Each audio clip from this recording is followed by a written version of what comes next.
Assalamu alaikum warahmatullahi wabarakatuh. Alhamdulillah, wassalatu wassalamu ala rasulillah Muhammad ibn Abdillah wa ala alihi wa ashabihi wa man tabi'ahum bi ihsanin ila yaumiddin wa ba'd. Baada ya kumshukuru Allah subhanahu wa ta'ala, rehma na amani zimteremkie mtume wetu Muhammad sallallahu alayhi wasallam. Tunaendelea na halaka yetu, ikiwa leo ni halaka ya 4, na mada ambayo tumeteua kuizungumzia ni masala ya ndoa. Kwa hiyo tupo katika halaka ya 4 tukiwa tunazungumzia masala ya ndoa, mashakili ya ndoa pamoja na taratibu za ndoa. Na ndiyo kesi kubwa zinazotusumbua ndani ya majumba, ndani ya familia. Familia leo zimegawanyika kwa sababu ya ndoa. Familia leo zimekuwa zenye kugombana, kisa ni ndoa. Badala ya kuwa ndoa ni starehe na ni raha na kiunganishi, kikawa kama ndio sababu ya kutugawanyisha sisi Waislamu.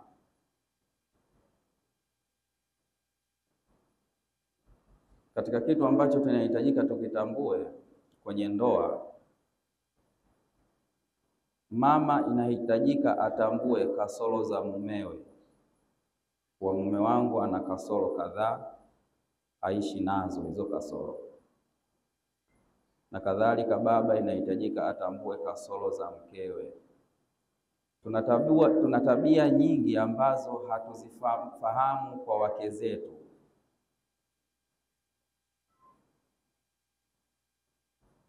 Inawezekana ukarudi nyumbani ukamkuta mama hakupika,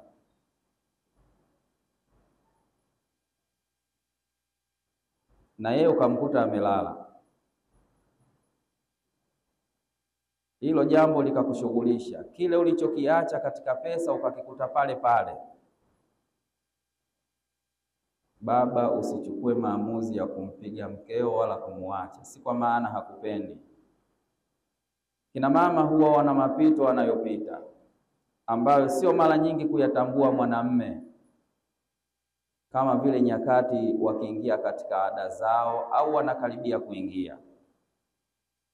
Mwingine huwa anapitwa na hasira katika kipindi hicho. Mwingine huwa anapitwa na maumivu mbalimbali, ima ya tumbo au ya miguu au ya kiuno au ya kichwa au usingizi mwingi.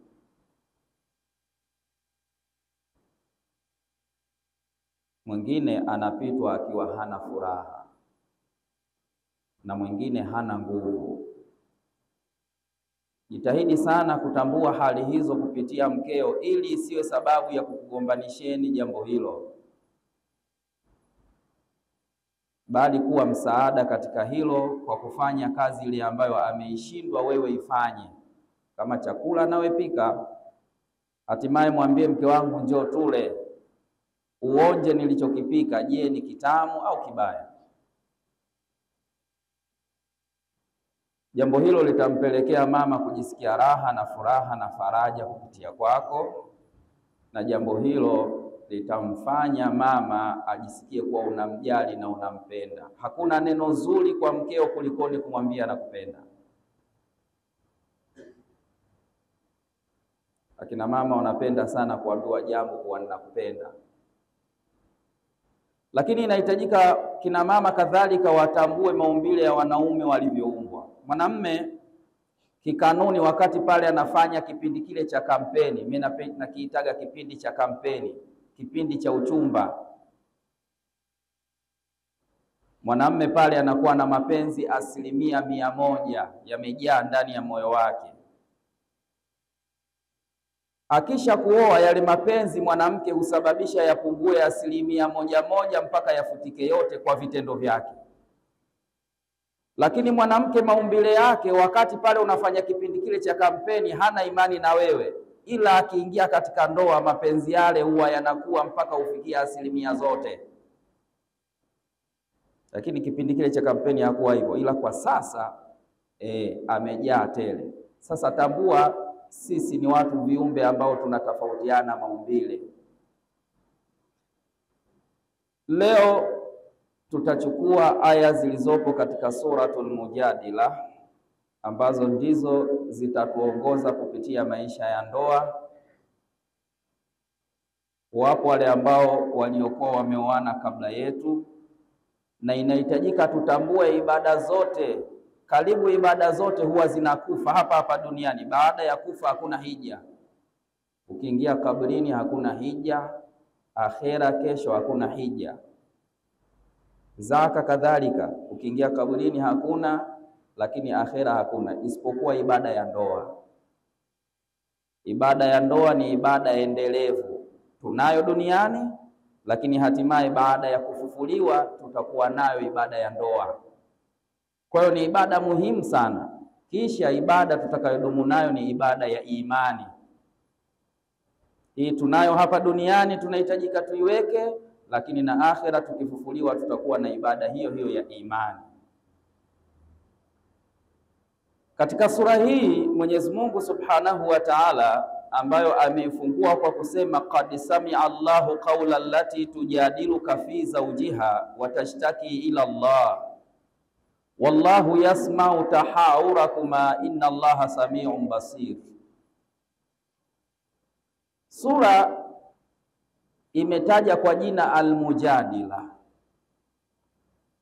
Mujadila, wafasiri wa Qur'ani wanasema huyu ni mama ambaye alikuja kwa Mtume sallallahu alayhi wasallama kuja kumshtaki mumewe kutokana na alilomfanyia. Mama anaitwa Khawla bintu Thalaba, na ipo riwaya nyingine inaitwa Khawla bintu Hakim. Mama huyu aliolewa na mzee mmoja anaitwa Ubadatu ibn Samit, na ndugu yake alikuwa anaitwa Ausi ibn Samit.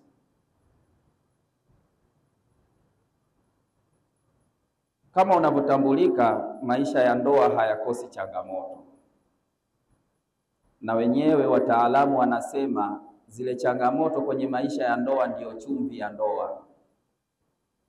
Ukiona ndoa haina changamoto, basi hiyo sio ndoa, na huyo ulompata atakuwa sio mke, huyo ulompata sio mume, muda kwa hana changamoto.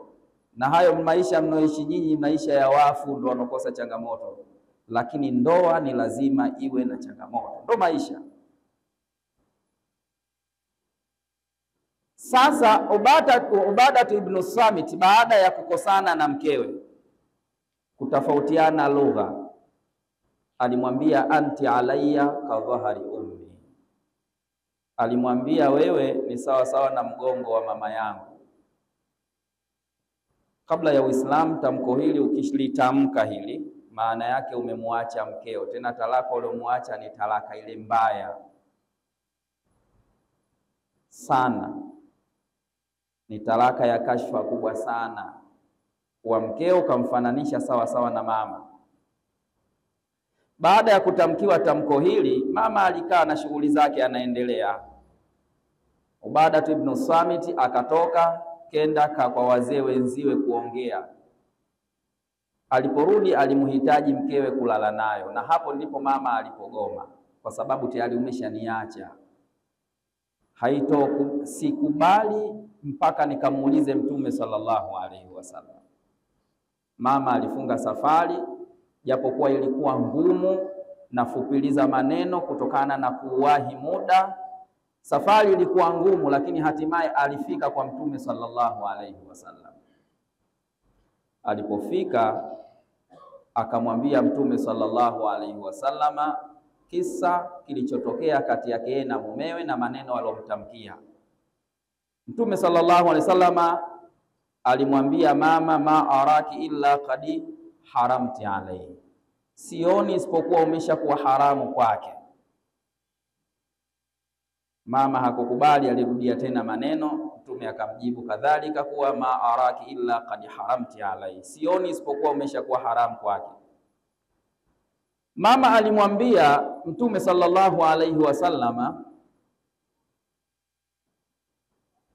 kuwa Ausi ibn Samit ni mume wangu na nimezaa nayo. Iwapo Ausi ibn Samit aloniambia litakuwa ni talaka na niondoke nyumbani kwake, nimezaa nayo watoto.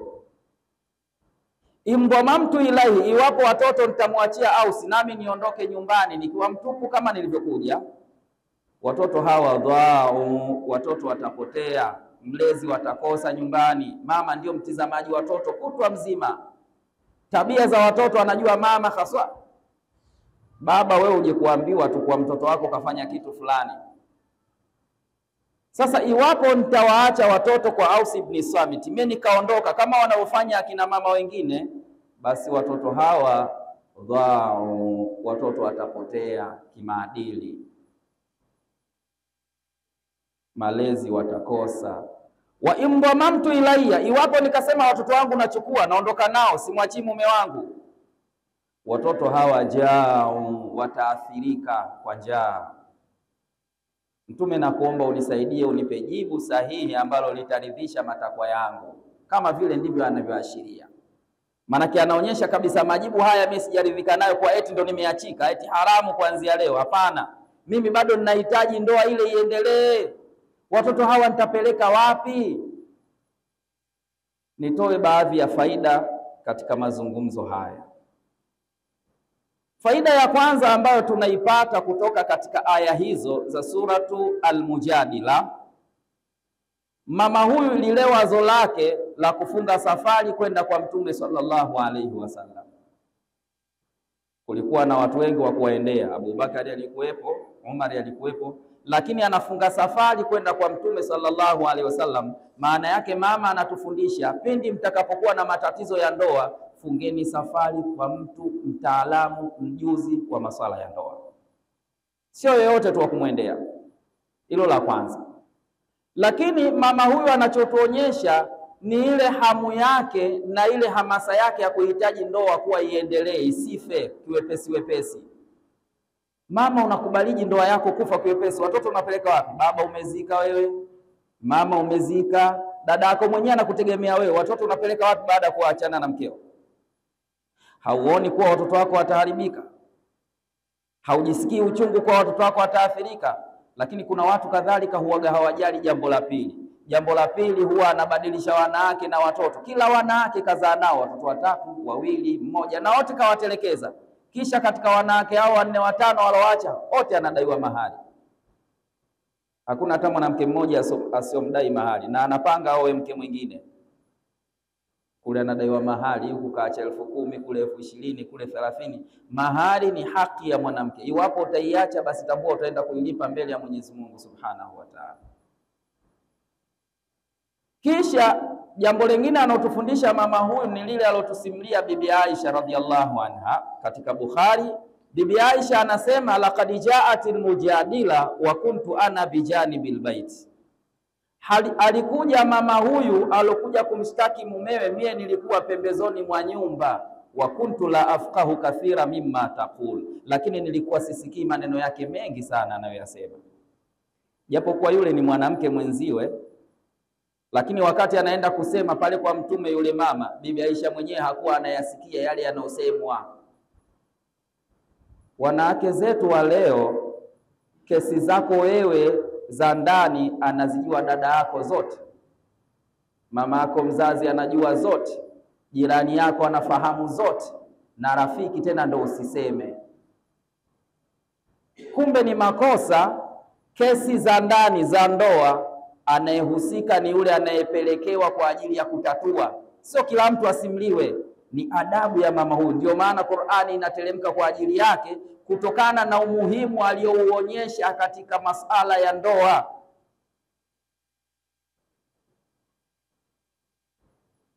Mama huyu kafika, hakuwa anafahamika anachokisema kitu gani. Lakini lengine, mama huyu anatuonyesha umuhimu wa kujali watoto wake. Hataki watoto wake awatelekeze, aondoke alafu kuwa watoto huko hawajulikaniki. Kumbe moja ya sababu ya kuzalisha watoto wa mtaani ambao hawana mchunga ni sisi kuwaacha watoto wakiwa wapo upande mmoja. Na sio hivyo tu, bali hutokea madhara mengine. Mtoto anaweza akaaga, nipo kwa mama hayupo, kwa wewe baba hayupo, yupo katikati kanasa. Kitakachokuja kufichua ni kosa litakalojitokeza baada ya hapo. Ndio tunakuja kujua kumbe alikuwa na mchezo fulani. Mama atasema alikuwa ananiaga anakuja kwako, na wewe utasema najua kwangu alikuwa haji. Lakini kumbe limetokea madhara haya kwa sababu gani? Kwa kutokuvumiliana. Masala ya ndoa yanahitaji misingi yake ni uvumilivu. Na zipo baadhi ya tabia ambazo sisi wenyewe binafsi tunakuwa tunazichukua na kuzani zipo hivyo, kama zile baadhi ya tabia tunazoziangalia katika mapicha. Tukiangalia mapicha jinsi watu wanavyopendana, tunajua kwamba sisi tunaohitaji kuingia katika ndoa watu ndo wanaishi vile katika ndoa. Ile ni picha. Kiuhalisia maisha ya ndoa yanahitaji subira, kwa sababu yanakukosa na kupata. Inawezekana siku mume karudi hana chochote na ndani hakuna chochote, mkakosa usingizi kwa sababu hamjakula tu, lakini mke anahitajika avumilie hilo na mume awe tayari kumliwaza mkewe na kumpa matarajio kwenye hilo. Maisha ya ndoa, Mwenyezi Mungu Subhanahu wa Ta'ala amesema wal kadhimina al-ghayz. Allah anawasifu wale ambao wanaficha hasira zao, so hawakasiriki. Man lam yaghdab fa huwa himaru. Mtu asokasirika huyo ni punda. Maana punda ili akufanyie vizuri umpige, kumbebesha mizigo umembebesha, na kumpiga umpige. Hapo naona sawa, hapo umefanya jambo zuri. Kwa hiyo mtu kama akasiriki, huyo amekuwa kama punda. Mtu lazima akasirike, ila anafanyaje? Anaficha zile hasira zake. Wal kadhimina al-ghayz wal afina 'anil nas. Kisha Mwenyezi Mungu anawasifu kundi la pili, wale ambao wanawasamehe watu. Wallahu yuhibbul muhsinin. Mwenyezi Mungu anawapenda wema, wale ambao wanasamehe na wale ambao wanaficha hasira zao. Umerudi nyumbani umekuta kasoro, ukaficha hasira zako na ukasamehe kadhalika.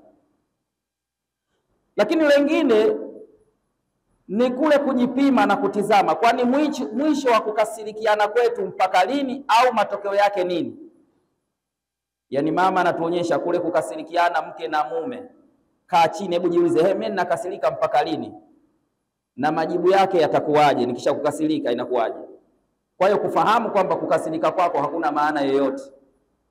Lakini lengine, mke na mume pindi wanapokuwa na makosa, akili yao kubwa na mawazo yao makubwa yawe katika kumaliza tatizo, si kwa maana ya kuwa ndoa iishie hapa. Mke awe na imani hiyo kwamba hapa lengo letu ni kumaliza tatizo, na mume awe na lengo hilo hilo kwamba tunahitaji tumalize tatizo, lakini si kwa maana ndoa yetu ndio iishie hapa, hakuna tena ndoa. Maisha haya ni maisha mushtarakun fihi takalif. Ni maisha ambayo yana ushirika wa kihisia, wa kimambo, na ndani yake kuna majukumu jamani, wa wajibatun kathira, na kuna wajibu nyingi. Kuhudumia mtoto si mchezo. Kuna watoto wengine wakorofi kweli kweli, mama kutwa mzima ameshughulishwa na mtoto, akirudi na wewe ashughulishwe na wewe, alale asubuhi atamka saa ngapi? Inahitajika utayatafakari hayo na kumwonea huruma, kwa sababu wewe ni mwanamume na ar-rijalu qawwamuna 'ala nisa. Wewe ndio mchunga. Kwa hiyo tizama unachungaje, na kile unachokichunga unakipeleka wapi? Ni kweli ana majukumu yake na asimame katika majukumu yake, lakini na wewe kama mwanamume una majukumu yako na simama katika majukumu yako. Mama huyu baada ya hapo Mwenyezi Mungu Subhanahu wa Ta'ala akateremsha sura majibu ya swali alilolihitaji, ambayo ndiyo qad sami'a Allahu qawla allati tujadiluka fi zawjiha wa tashtaki ila Allah. Sura hii ina lafdhul jalala takriban karibuni 36. Katika kila aya yake moja hupiti isipokuwa utapita tamko la Allah. Kila aya yake moja, ima moja au mawili utapita. Mtume haoni kama ile eti ni utovu wa nidhamu kunyanyuliwa sauti na mkewe. Na hapa inahitajika tujifundishe vitu kwamba kikawaida mwanamume ukishakufika nyumbani na ukaona mkeo yuko juu, kawaida wanawake wanapenda kuja juu. Muache kwanza atoe mihemuko yake ya kuwa juu, na wewe kwa mpole tu, tulia kama kawaida. Hizo ni hali tu za kawaida, wala usitaki wewe kushindana nayo, na wala usione jambo la ajabu. Yani ni kawaida. Mwanamke mara nyingi sana hupenda, tena akiongea hupenda aachwe aswa aongee amalize ile kiu yake. Habari ya kuto kunanie uona kama umemdharau. Unanidharau, unafanya sasa, wewe muache aongee. Kwa hiyo Mtume alimwacha Bi Aisha aongee.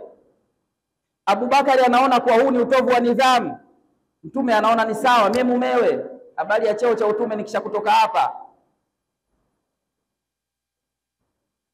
Kisha Abubakari Siddiq akasusa, akaondoka, akawaacha kama walivyo, waendelee na yao. Famakatha ayaman, Abubakari Siddiq akakaa siku nyingi sana. Kisha akaenda katika nyumba ya Mtume sallallahu alaihi wasallam. Hajafika akasikia kicheko, yani watu wanacheka ndani mule, anasikia. Siku ile alisikia kidogo kuna sauti mbaya, leo kasikia sauti nzuri za kufurahi. Alipofika, alipopiga hodi kafunguliwa, na akawaambia, adkhiltumani fi sirmikuma kama adkhiltumani fi harbikuma, niingizeni katika furaha yenu kama mlivyoniingiza katika vita vyenu. Faqala Rasulullah sallallahu alaihi wasallam, qad fa'alna, tumefanya, nawe uko pamoja nasi, uko pamoja nasi. Hicho ndo kilichofuata. Hizi kesi hazidumu. Kutokea matatizo katika masala ya ndoa ni jambo la kawaida. Kisichokuwa cha kawaida kukaa kwa hamuongei. Mpaka lini? Au mnatafuta kitu gani? Kisichokuwa cha kawaida kukaa na watoto kusemezana, mnapigana, mnasemezana mbele za watoto. Hicho sio cha kawaida. Ni lazima watu watafutwe wataalamu wa kukaa na nyinyi, kuwauliza mna tatizo gani, kuna kitu gani kimetokea, ili wawashauri na wawatengeneze, wawape mawazo. Masala ya ndoa yanahitaji ushauri, yanahitaji mawazo, yanahitaji fikra sahihi, kwa sababu ndani ya ndoa kuna dhiki, kuna kupata, kuna kukosa, kuna furaha, kuna kukosana. Ni lazima apatikanike mshauri katika kukusaidia mawazo pindi pale utakapokuwa umeshikwa na mambo ndani ya ndoa. Kwa hiyo masala ya ndoa ni masala mapana sana, na ni masala ambayo yanahitaji elimu kuenezwa kwa kasi zote, kwa sababu ni masala ambayo yametunyanyasa kwa sasa. Wanawake wananyanyasika, wanaume wananyanyasika, na kila mmoja humuona mwenziwe ndo mkosa. Na hii inatokana kwa sababu gani? Mtu hajui haki yake ni ipi na haki ya mwenziwe ni ipi. Kwa hiyo bado hatujafika katika kuzungumzia haki za mke ni zipi na haki za mume ni zipi. Lakini kila mmoja ana haki yake, amepewa na Mwenyezi Mungu. Wewe ya kwako ni hii na wewe ya kwako ni hii. Kila mmoja asimame katika haki yake na asimame katika majukumu yake.